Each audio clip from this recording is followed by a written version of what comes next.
Okay, Breaker Broke 23. In this video, we're going to take a quick look at SWRs. And I get this question every once in a while, and it's when I'm installing a new antenna system, what channel should I adjust my SWRs for? Short answer to that would be channel 20. And the reason why people do that is because you just get a decent SWR all the way around all 40 channels. Now, that being said, by adjusting it on channel 20, that's where your best signal is going to be. And depending on the bandwidth of your antenna, they're going to go up a little bit when you go up to 40, and they're going to go up a little bit when you go down to 1. So what I personally like to do is I like to adjust my SWR for the particular region that I'm talking on. So if I'm, say, hanging up on 38 lower sideband or something like that, what I'll do is I'll adjust my SWRs for that particular region, get my best SWRs around channel 38. I have my most efficiency, that's where I'm going to perform the best. If I happen to go down to channel 1 or something and they're a little high, depending on the setup and everything, it shouldn't raise that much to really make too much of a difference.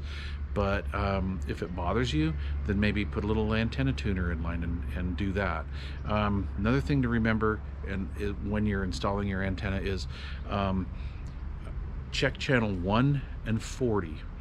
And I like to do that because that tells me if my antenna is too long or too short. So easy way to remember this, or a good rule of thumb, is if the lower the frequency, the longer the antenna. The higher the frequency, the shorter the antenna. So if you have like really super flat SWRs on channel 40 and above, but you have high SWRs on channel 1 or below, then that is telling me that your antenna is a little too short. And if it goes the other way, the opposite way, where they're really good on 1 and very high on channel 40, then your antenna is probably a little too long. So you can make your adjustments that way. Now, if your antenna is a little too long, then what you're going to want to do is you're going to want to trim it a little bit, all right?